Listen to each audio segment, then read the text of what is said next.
So it's a dual-edged sword. Yeah. I actually like that saying that they have: US creates, China sitting on gold mines. You just need to leverage the power of I started floating to every Panwadi. If you will go to Panwadi, they will give you data. I started floating in India. There is an ethical part of it. everyone. I'm Garvit Gupta. I'm a consulting chief data and analytics officer. I provide. Hello, welcome to Datapedia, to our new episode. With Datapedia, I have one of very renowned guest on our channel again, Ms. Garvit, and pleased to welcome you here.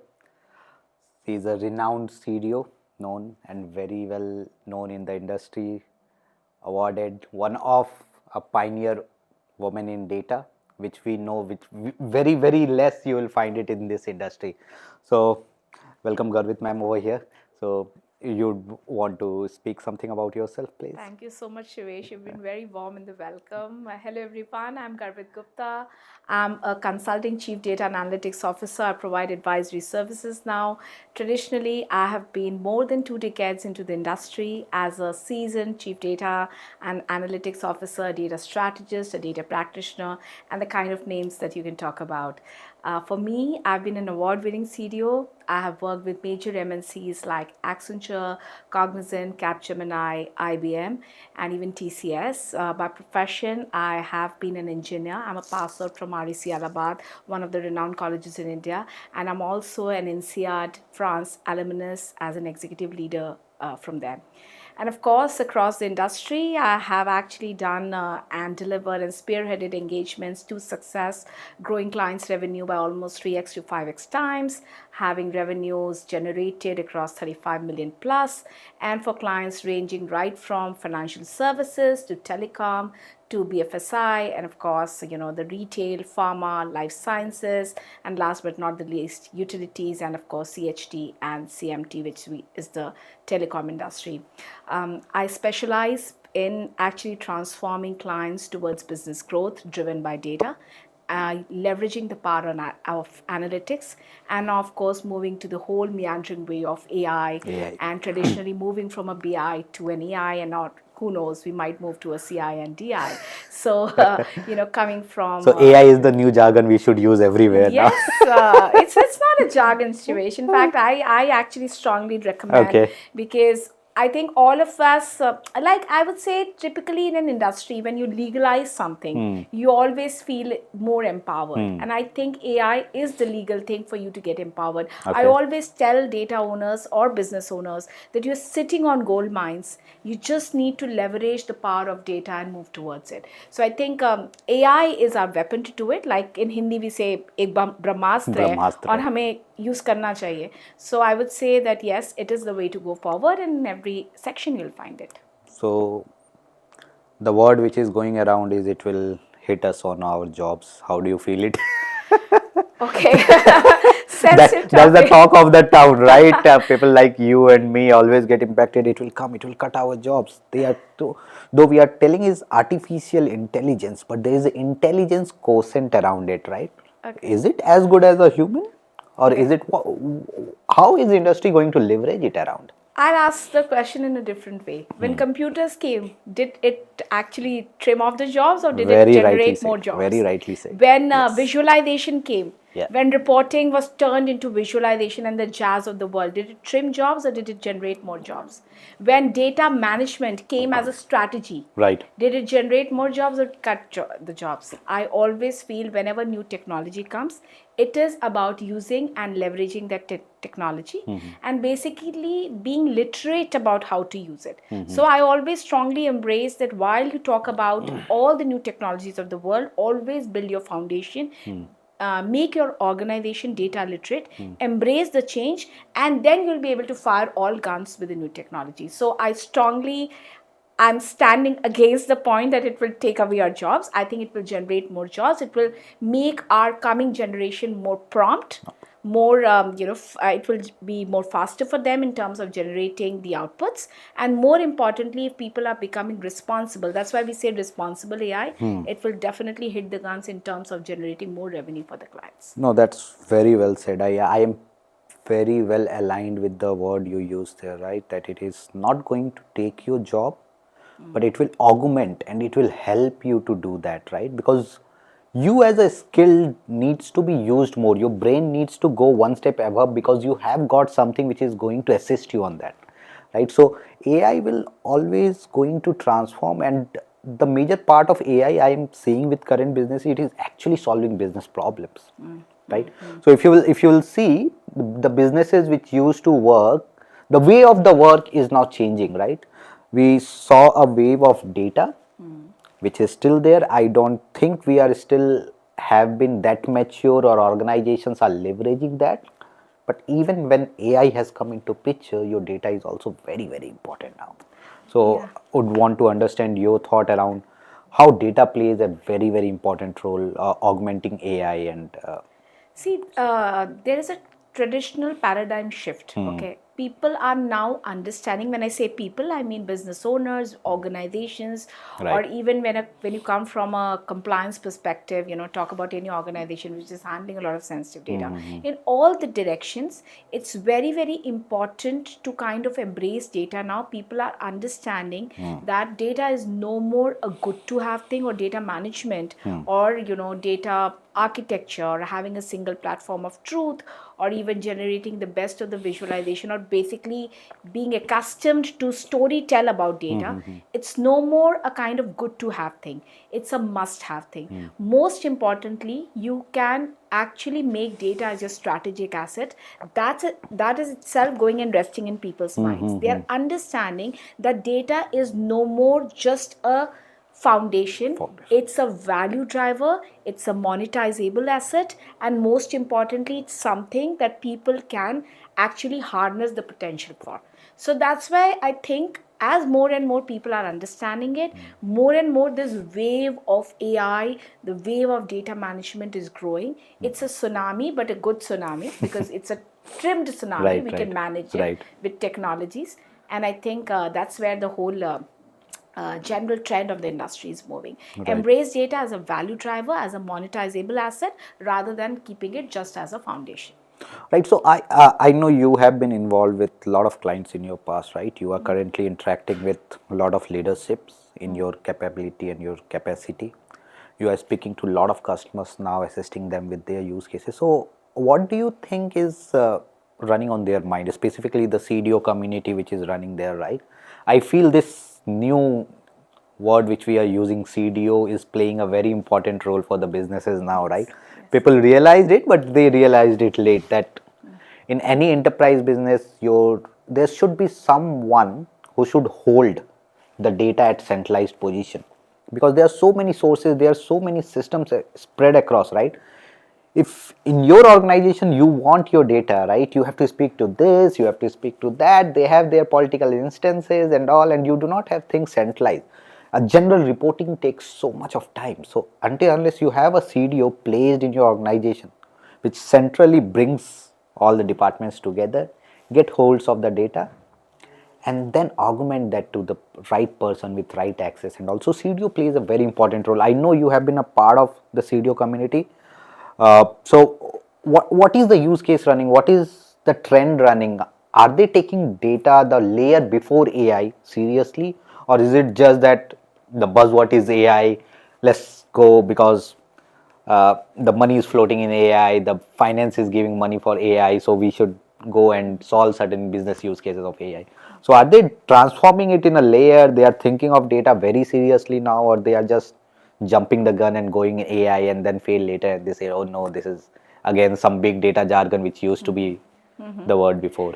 See, Shivesh, if I kind of consider who a CDO is, Yeah, yeah. a chief data officer is a successful chief data officer only if he or she becomes the bridge between technology and business. Well said. Okay, the Yes. main success of a CDO office lies in the fact that you are able to embrace technologies, but at the same time, you're able to bring in the business needs into the genetics of the organization.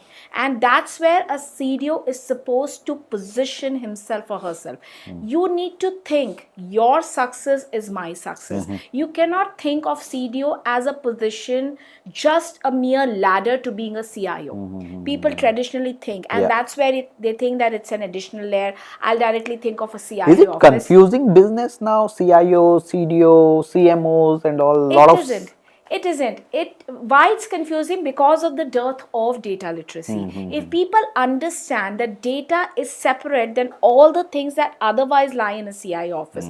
CIO office can consist of services management, enterprise architecture. You have your, of course, this entire CDO office running there. You have so many other things running there Correct. as a part of your CIO office. Your cloud, your mobility, and everything. But which is the pivot? Which is the real harness or the fulcrum that will drive you towards analyzing this is something that you need for your organization, and this is something that you need to embark on, but also how to embark on. When I go typically to a lot of clients, the first thing they tell me is, Garvit, I have a lot of data, I don't know what to do with it. It's as simple as that. I have so many data sources, I don't know what to do with it. They're just on my face.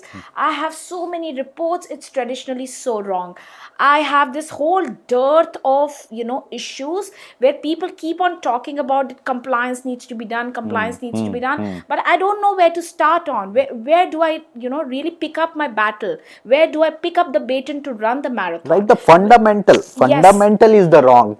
Is They jump on the problem, right? They don't exactly, solve it logically, right? So absolutely. when compliances comes, and that's a very important part, why I see a data platform is a must for every organization. One part is compliances, that plays very important part, right? Until unless, because people, that's an Indian market thing though, but other across geographies also I have seen, until unless something comes with a hammer sitting near you, say, okay, this will hit you hard, this is Yes. going to bring a financial trouble for you, people Yes. do not realize the value, right? So Usually. it is something on the mind currently that a lot of geographies have started using or have start putting compliances and all into picture. India also have recently launched the DPDP, right? It is for public consultation, open for public consultation, but I think it will come very soon. We have seen a very recent surge in Middle East, Yes. Yes. specifically Saudi. The PDPL law in Saudi is just picking up very fast.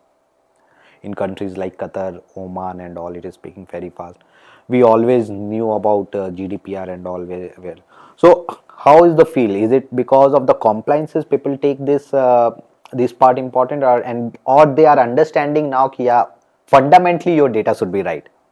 Okay, so it's a dual-edged sword. Yeah. I actually like that saying that they have: US creates, China replicates, and EU regulates. Okay, Yes. so typically when you look at our maybe 5 years So, what back, does India do?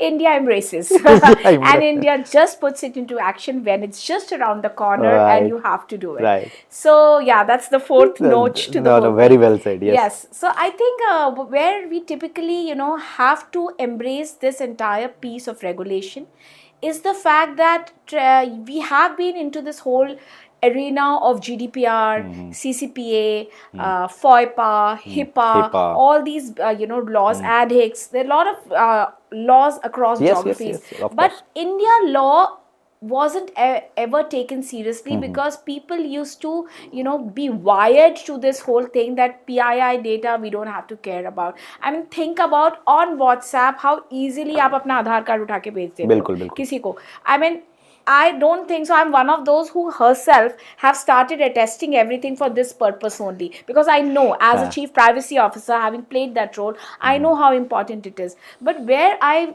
am talking about a dual-edged sword is, as the compliance piece is coming, it's on the head. One thing companies have realized, which is for good, they have to be 100% compliant, be what may. So that again, that paradigm shift of actually putting compliance into the action is something that good CIOs, good CEOs, or when I say good, people who are vigilant about it Right. are doing. So I would say compliance does play a trigger. it does allow people to understand that fear, because there's so many big cases, like cases of British Airways in EU, where a lot of penalty was given. Even if you look at the current DPDP Act of Yeah, India, yeah. it does play a lot of emphasis on breaches.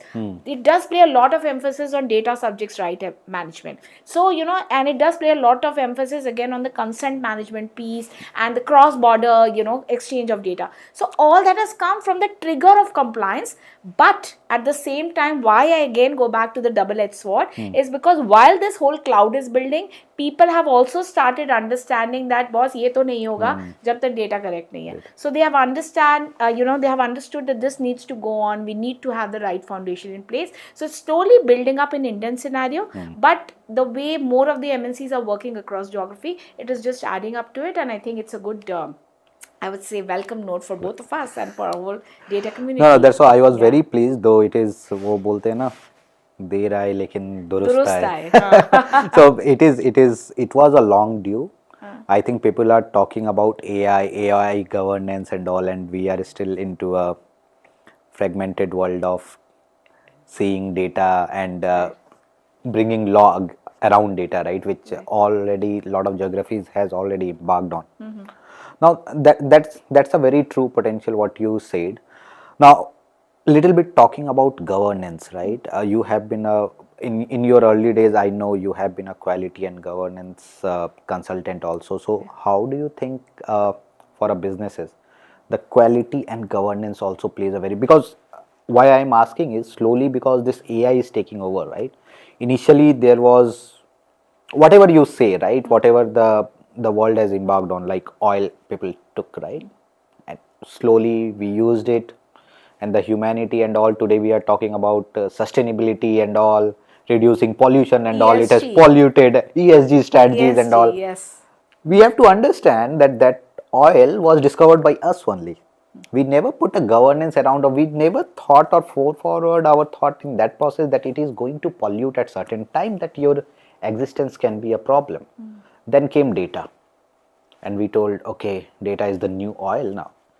And then data started floating to every Panwadi. If you will go to Panwadi, they will give you data. अच्छा आपको ये चाहिए ये ले लीजिए and all. So it started floating in India because people started using the potential, but they never thought there is an ethical part of it concerned around it. Now if you start, now AI is picking up, right? AI is now slowly, and we are also putting a lot of efforts. Every business is putting effort. So how do you think now, before it becomes a real problem for us to govern, we should from now only start attaching that governance part to our AI also, right? So how does quality and governance play as a platform in your data journey and in your AI journey? Yes, I think it's a wonderful question. That's one of the areas which is very, very dear to my heart. Yeah. Because one of the classical problems that we have faced in the data governance space is the fact that people used to consider data governance as a fuzzy point. They weren't touch and feel to this whole thing unless they saw quality improvement in the data consistency, completeness, accuracy, all that. When it used to come over a period of 6-8 months, when the first results used to start hitting, people used to feel, yes, there is something. It is good to be there. Yeah, I have my reports. It might just help. So that's where data quality used to take precedence over all the other things in the big data governance wagon wheel. Like ownership used to be something that people used to think about. Okay, ownership, stewardship is the next in line. Then maybe we'll do policies, we'll do processes, and then they used to come back. Now, if you just try to do a root cause analysis of it, where what's the problem? The problem was just on the amount of time and the effort that used to really go behind establishing or setting up the data governance office or the DGO. Right. Because it used to be so much manual. If for every data stewardship assignment or even understanding to the level of data ownership, you used to write down traditionally the roles and responsibilities. Then you used to really go ahead and design and basically have interviews and then decide, and then they used to hold this big battle where people used to come, no, I don't know, sales owns this data, no, finance The owns control data. of the data, Control, right? oh no, HR owns this data, I don't have anything Yeah, to do with yeah, it. The yeah. moment you started to show them that quality needs to be fixed, they'll all go off the bat. Oh, I don't own this data. So I think that is where AI actually is playing the role. And that is where, I think it will be a big game changer, because the effort itself in doing data cleansing, to analyze things, to predict what it is, and actually doing the whole sort of jobs and responsibilities and the policies processes, AI will just take them in a jiffy. Right. A simple use case can be profiling your data, right? Absolutely, you're When you bang are on. putting rules over your data, you know Correct. that your data is of this particular scenario, and you have to profile it. You have to put a quality rules around. Yes. AI can help you. You Yes. do not have to go write quality rules, understand quality rules, talk to business, bring those rules over here. You can first of all go to AI, get all the understanding which is there, put those there. Then do your profiling, then go to business. See, I have already, your accuracy is already at this level. I need your intervention a little bit. Correct.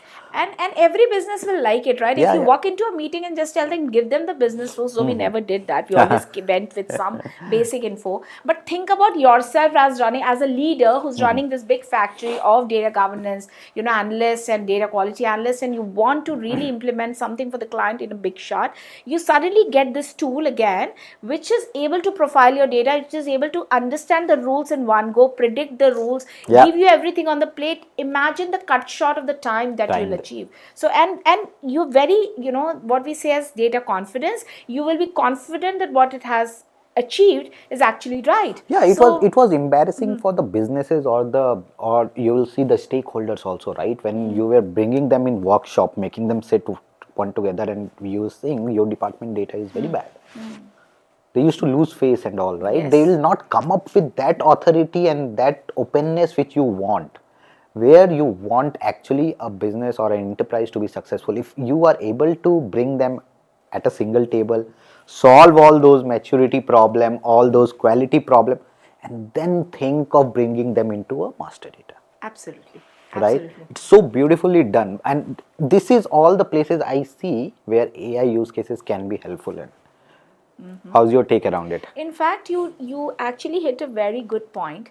Everything into one. Yes. I think, that single platform, Single or platform. a single stop shop, which kind of brings together all these use cases, be it data architecture, be it cloud, be it ETL, be it master data management, data governance, data privacy, RBAC, data security. Think about the terms in the entire big wagon wheel that we have. This whole, we are all data practitioners. We work across so Yes, many zones. yes. That is where the beauty of having a single platform and AI running on top of it will be achieved. So my take on the story is that whenever you're trying to implement AI, of course you cannot implement everything big bang. Right. But once you have everything knotted down, you have everything tied together across a single platform, and you've achieved a certain set of maturity, then if you apply AI on top of it, then it will do wonders. And AI will also get inside each of the areas that you have and do your wonders. So you're achieving double the,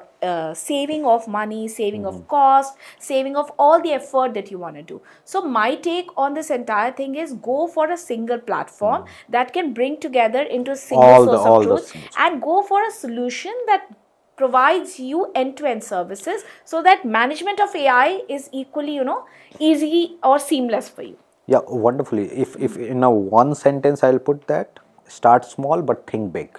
Absolutely. Right? Yes. And if you have a platform which supports your data journey from start to end, see how beautiful your results can be. How well your organization can take the ownership and take that all the compliances and all other challenges. You will see your organization transformed, right? We talk about digital revolution, data revolution and all, but actually you will start seeing the changes now when all the things are tied together and kept it together. So yeah, there are wonderful tools which does that. Okay, so we have one platform which I really think is solving this problem. We are very closely working with Informatica also, and I see it is very beautifully placed over there, right? Where you start your data journey from ingesting the data till publishing that entire layer, right? That means there might be tools which are solving one of these problems, and there might be good at certain things, bad at certain things, but at an enterprise level which solves everything, which will help you to start small and then pick something and build over it, right? So that's where I feel that we have done a lot of implementation currently with Informatica together, and it is really making certain changes. So how do you take this competitive market around data platforms which has been running? What is your take? How is the community thinking around it? See, the community also depends a lot on the geography. Yeah. So some of the geographies are very price sensitive. Right, Like right. India is a very, very price Of sensitive course. market. And Informatica, if I go by the example that you sorted, Informatica, I think, is a diamond. Yeah. You know, people love to own diamonds. Yeah. And people realize the value of diamonds once they wear it. Coming from a So- lady, that sounds yes, I love my very diamonds. really. So I would say that, you know, it is why I recommend this kind of overall one platform is, while people may be initially very price sensitive and they may think about the cost, trust me, based on my more than 2 decades of experience, I've actually seen clients rolling back to Informatica after having initially picked up different other open source tools or single-handed tools across some of the areas. What I feel is a game changer for Informatica, and I've seen it like since so long. It's always been in the first quadrant of Gartner. It's been a thing that people have embraced despite its always higher thing. Right. Is the fact that Informatica always gives you holistic, Holistic. solutions. Okay, it will never try to just say that, and then you have the flexibility as well. So you can always pick up your particular services, and even in their new IDMC platform and their overall structured, you know, this entire one-stop platform, they have provided solutions where you can actually purchase services for whatever you want to run, and, you know, then gradually go from there. Because I think one thing you will embrace as well, Shivesh, as a senior leader in data, is the fact that not every client is mature at the same level in the Absolutely. word go, right? Absolutely. And a successful CDO is the one who can drive the organization towards an area where you run your things gradually. You have to walk, you have to crawl literally, and then walk and then run. So for doing that, it's very important that you look to a platform that is also scalable in unison with the way you are achieving your maturity. So typically where I've seen organizations failing is they'll take up small little things in the start and they'll be like price sensitive. No, Garvit, I don't want this. I don't want that. Let me actually think about, I'm very cost sensitive, or, you know, I don't have this requirement right now. Typical answer. So Hundreds of- how do you place that, means how do you place a certain things and how do you make them understand at this critical negotiation point when you complete your data maturity test and all those things? How do you place it in between them? So the way I function, I always tell them it is not something that you have to take in the word go at once. Okay, I give them a very you know, one of the standard analogies. When you invest in a property, you always look at a property that, you know, makes you feel like a home, right? And more importantly, घर के लिए पैसे कभी नहीं होते, कभी नहीं होते हैं. You have to always build it, right? So I give them this analogy that, you know, if you're investing in a good property, it is a good one for you in long run. Yeah. Otherwise, typically what you'll do, you'll start to have a smaller one room, then you'll try to build some other room. It just creates a lot of Major chaos. problem you see, people does not want to invest upfront, right? उसके क्या, अब property का analogy में देता हूँ. I bought a 1 BHK. मैं bachelor था, मैंने 1 BHK ले लिया because my pocket was wanting that, but I could have afforded a bigger one, right? But at certain stage of my life, I got stuck with it. What to do now with it, right? I need to sell it now again to get into a bigger house because my property. But I had a vision that I know that I will reach that stage where I had that, and if I would have bought it at right time, at right place, the inflation and the cost which I gave here was absolutely that what happens, right? You go price and all those things, you think very well. You should always think, you should negotiate and all this. But your end journey, where you want to reach, is it going to satisfied by that? Is what Absolutely. as a leader I think should come into mind, which I think specifically with geography currently we are into, or emerging geographies, it is coming up. Will be there soon, but it will happen. In fact, that is the reason why this maturity assessment Yes, exercises is very, so important. very important. Because it shows how what you can achieve in a span of 1 year, 3 year, So 5 year. just that's a very interesting topic, right? sorry to cut you off. That's a very important topic. So I want you to a little bit say more about the maturity framework also, Okay. right? What kind of path you take, what kind of assessment we do it, and maturity framework, all those things, right?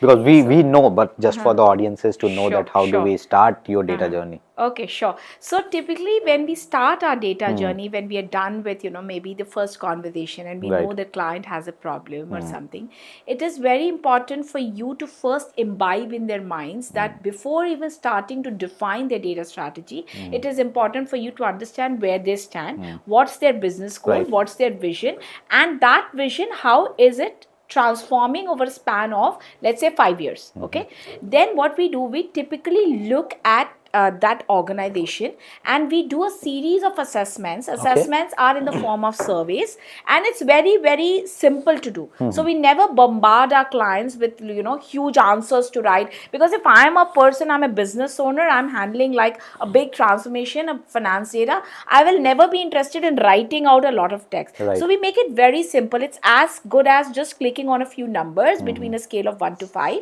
and you decide that what is their maturity.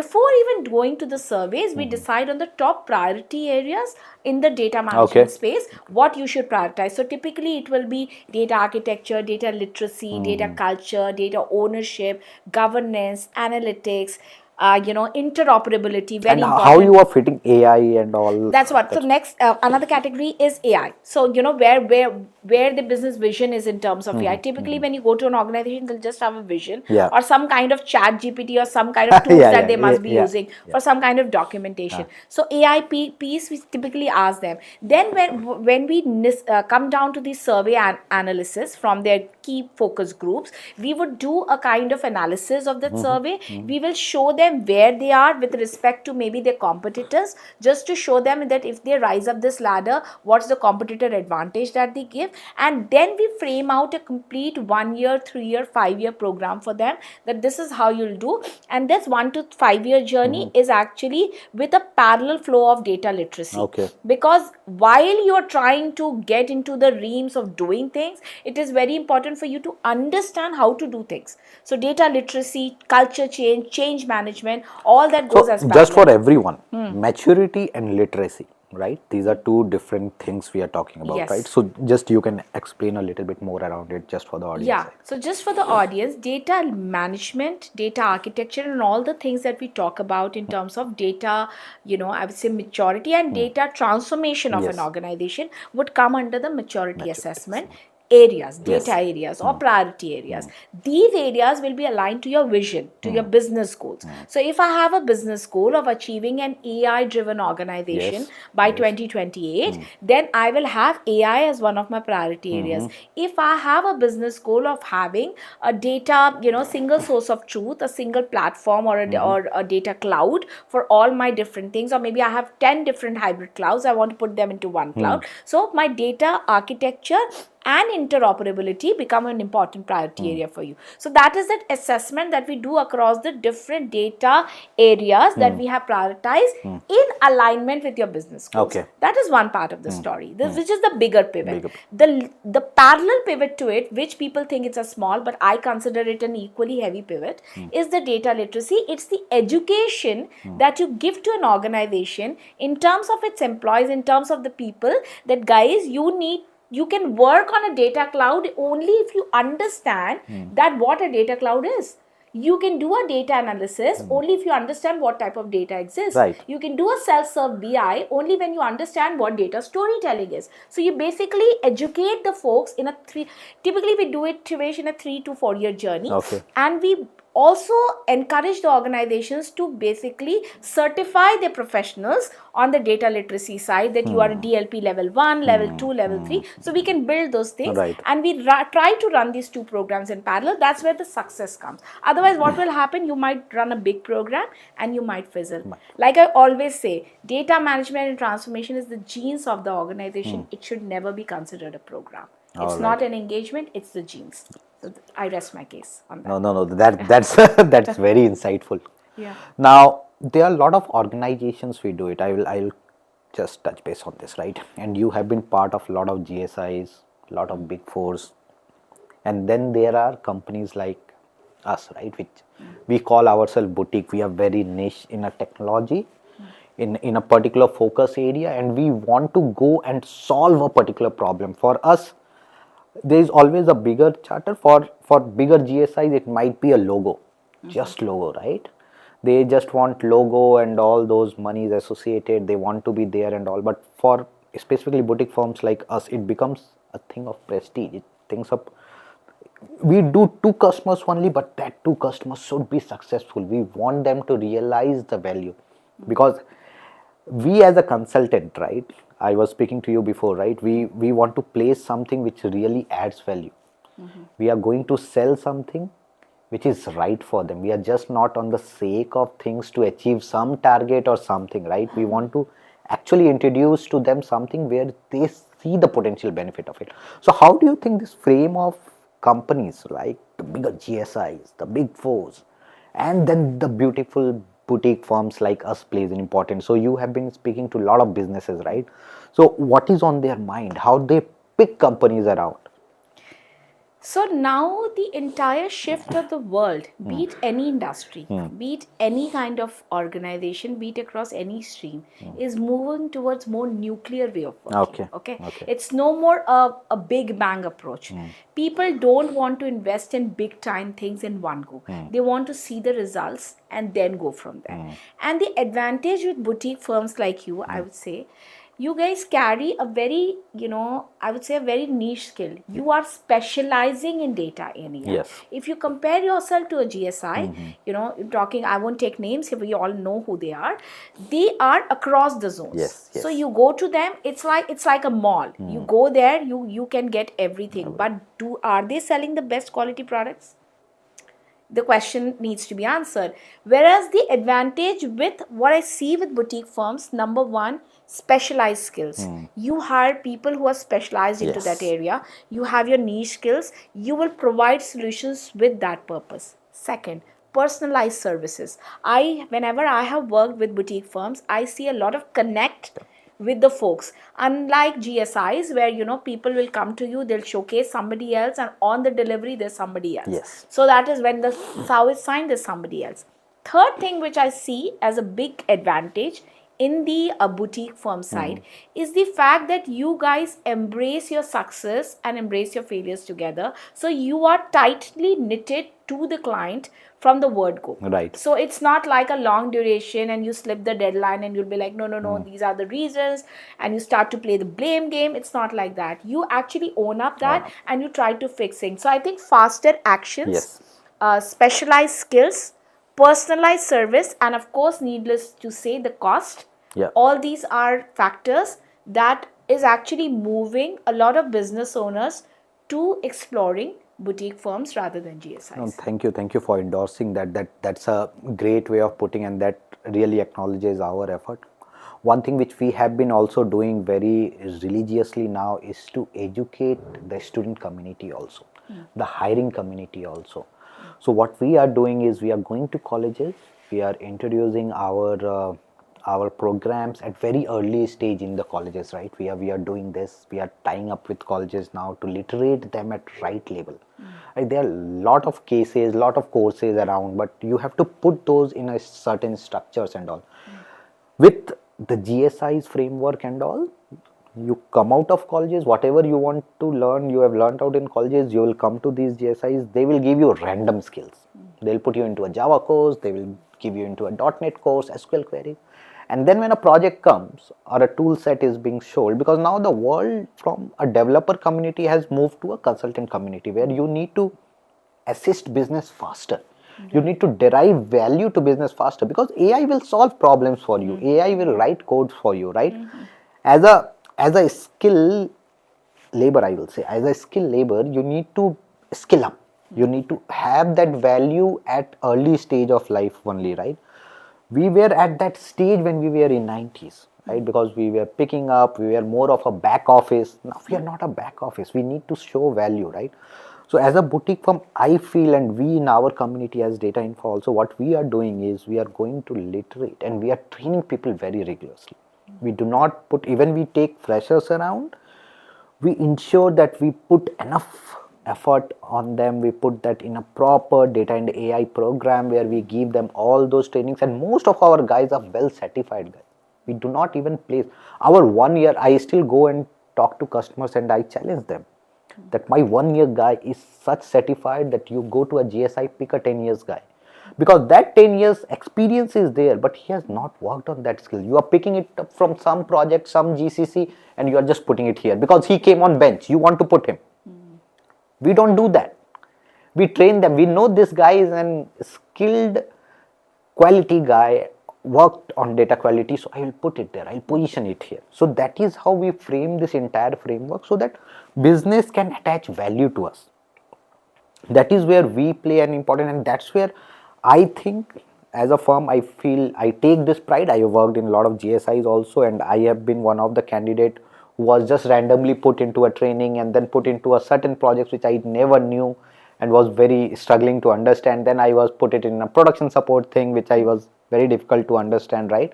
All those things. So we need to change that community. We need to skill up, I guess, right? So that is where we are also investing, and I am very grateful that I am part of it and this community, and we are trying to solve all those problems.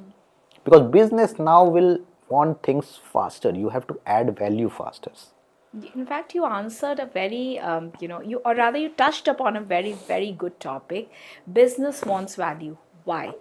Business is now much closer to the actual business, than it was before. Yeah, absolutely. Business is now taking a hat of an IT. Yeah. And IT is also taking the hat of a business. And that's why the role of a CDO is so important. Right. Because business is no more aloof from deriving value. They want to see it end to end. They want to really go down to the depth and see what exactly happened. Right. पहले एक business होता था, फिर बीच में एक IT आता था, उसी business का एक IT है. Then there used to be a vendor community. Correct. तो अभी vendor को अगर कुछ समझना है तो वो business से बात नहीं कर रहा है.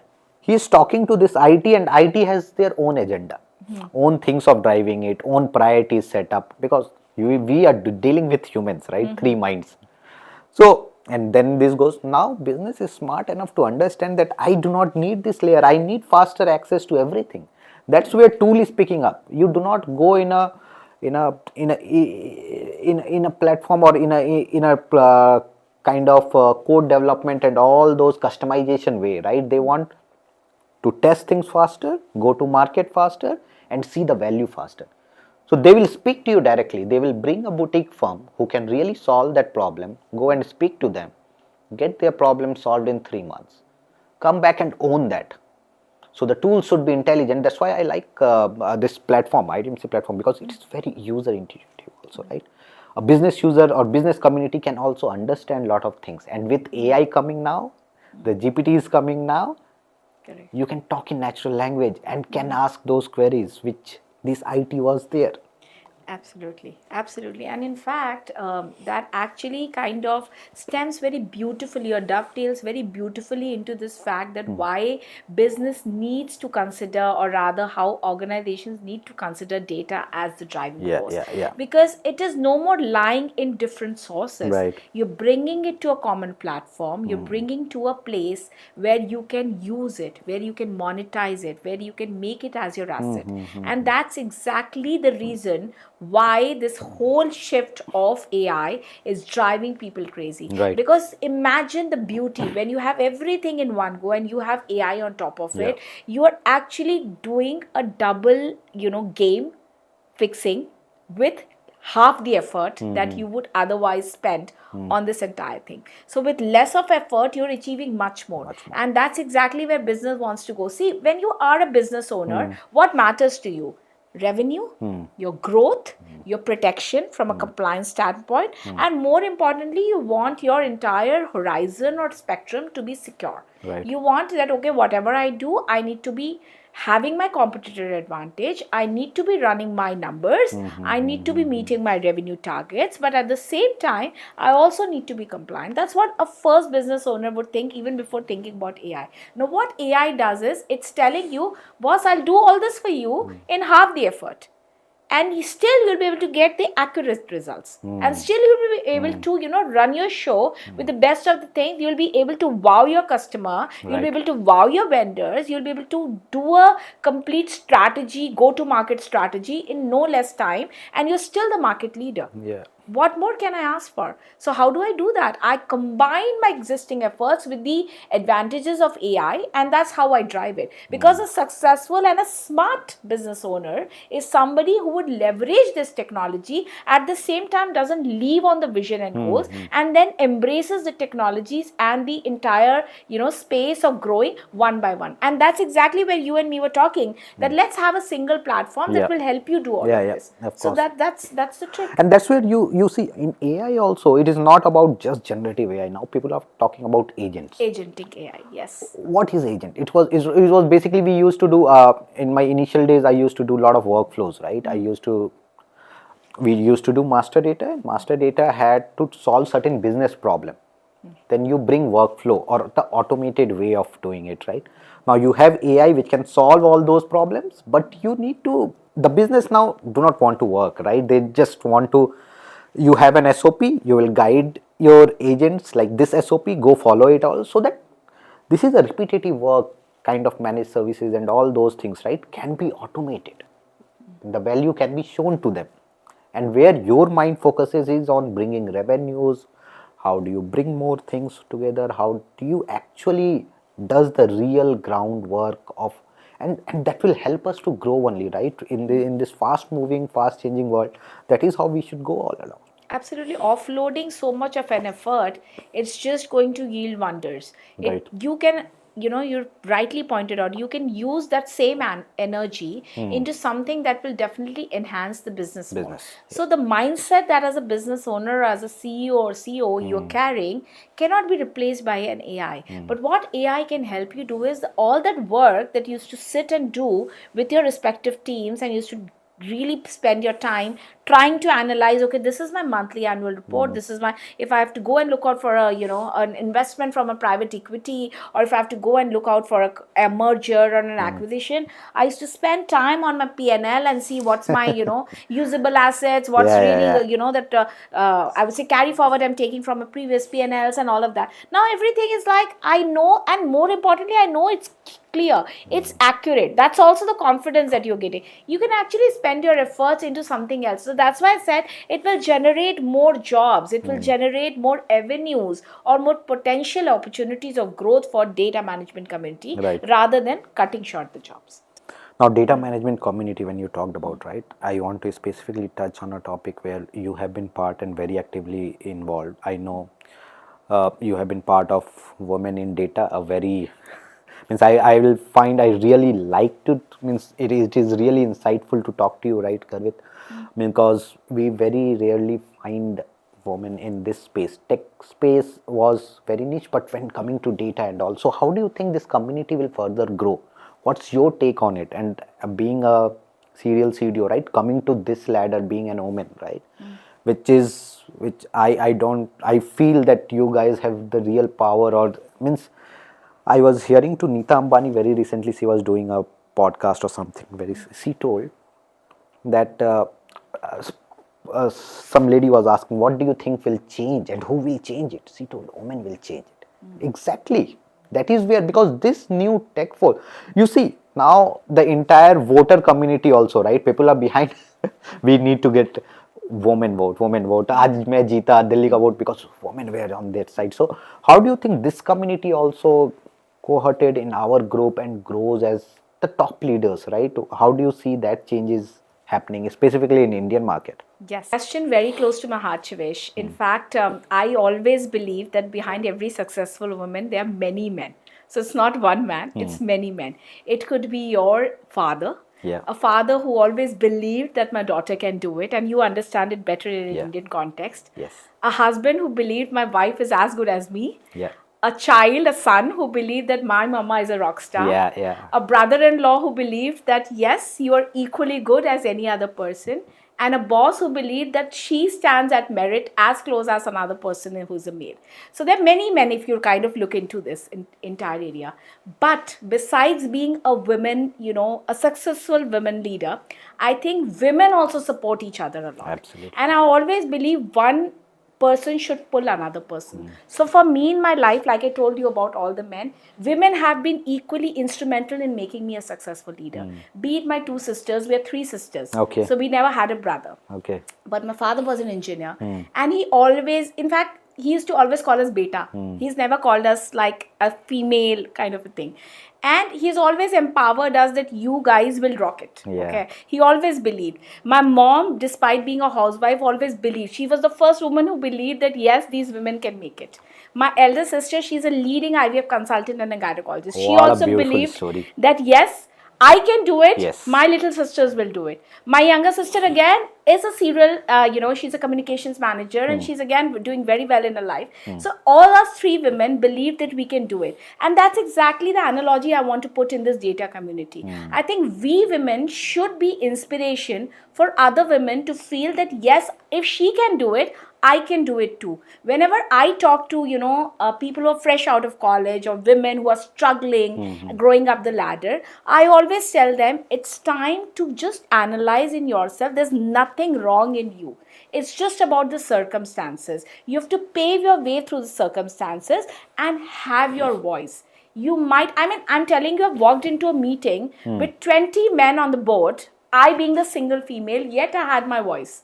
I could convince the customer something which the other men were not able to do it, because women as such bring a very fresh perspective. Yes, and I think course. most of the organizations today are embracing that fresh perspective. We understand that things can be done into this area and we stand by it. And it's not, don't stand by it just by the virtue of it. Yeah. We stand by it by the experience of it. We've done it on ground. So I think the way to grow this community of data practitioners is to actually encourage, inspire, and be mentors to the new women who are coming on board. Absolutely. And actually make them feel that yes, you can do it. There are people who have done it, and it's equally, if I kind of compare myself to another female who's maybe, a couple of years junior to me, she might be facing the same things which I faced in my career or in my personal life. Couple of years back when I had a baby, when I was young and I was trying to grow up the ladder, I also faced it, but somehow I managed it. So one thing I always tell women, followers of mine, guys or girls rather, never shun away from asking for help. From all these men and women ecosystem that you have around, just go ahead and ask for help. There's nothing wrong in doing it. If you are vulnerable at some point, it's absolutely normal. Normal, and just embrace that and go for it. And whenever somebody pushes you back, just be like what they call this toy, right? Which falls back. So I've been like that toy. Whenever I've fallen back, I've risen back with equal swift. Yeah. So that is how you'll have to do it. No, you are a DEI champion also, right? Yes. If you can focus a little bit on that also. And yes, I'm a diversity, equity and inclusion. It used to be diversity and equity before. Okay, now it's diversity, equity and inclusion. Yes. Because when we talk about, the inclusion across the thing, as a woman leader, you not only have to support women, but you also have to support inclusivity, which includes other genders. It could be people not really equipped with all those privileges that you have. So as a leader, you need to give equal merit to all the people who are participating in it, irrespective of their gender, caste, creed, their financial capita income, or even the kind of background that they come from. So I think that is something that I always embrace. In my teams, I generally have like to have a good mix of folks. First, it generates very fresh ideas.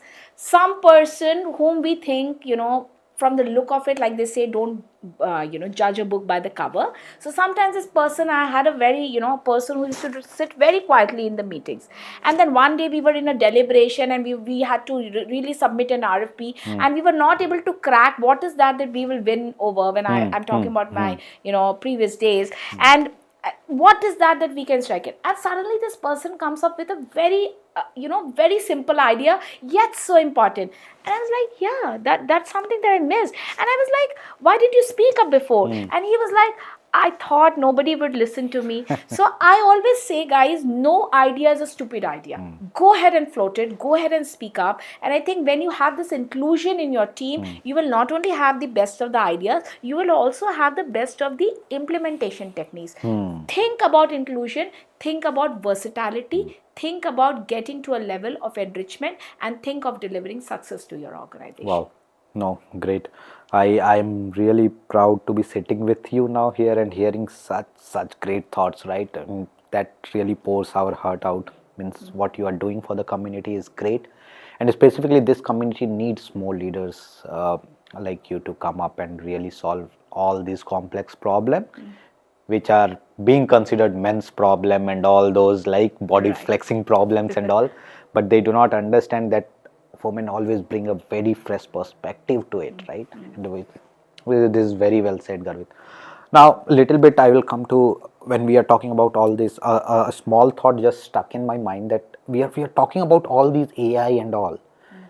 Now, when I was thinking, we are still calling it artificial and then intelligence. Now, when we deal with human, or when it comes to human, you would have heard about IQ, and then there is an important part with human which is called EQ, the emotional quotient side of it.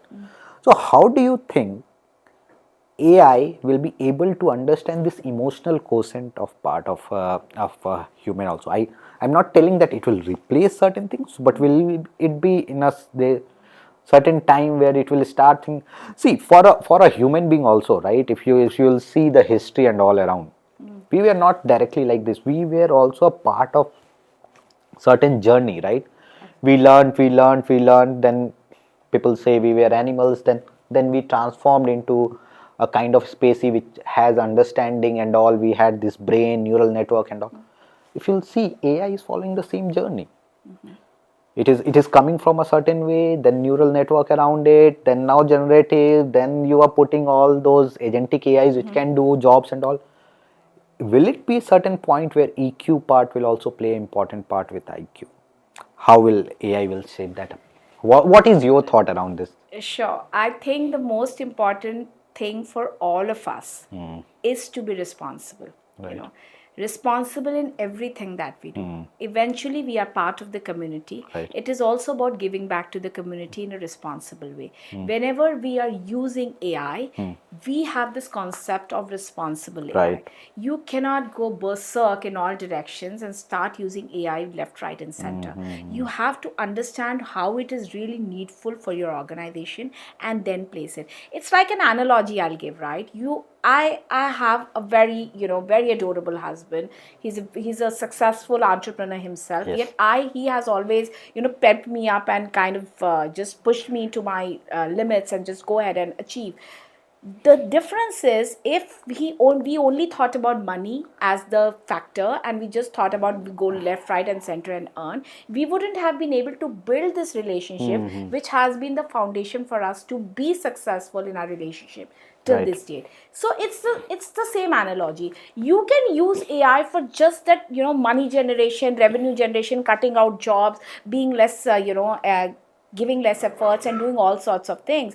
But if you're not responsible enough, it's not going to take you in the long run. So you have to really strike that balance of where to draw that line of using AI in your day-to-day systems, how to be responsible enough to do it, where exactly you have to drive your leadership, or rather be that leader that drives success using AI in a responsible way. Right. So it could be responsibility in your, the way you're trying to build your workforce. It could be responsibility in the way you basically perform in the market, beat your competitors and everything. End of the day, you're performing in the market. Yeah. Your responsibility towards the community, your responsibility towards the geography, your responsibility towards the nation.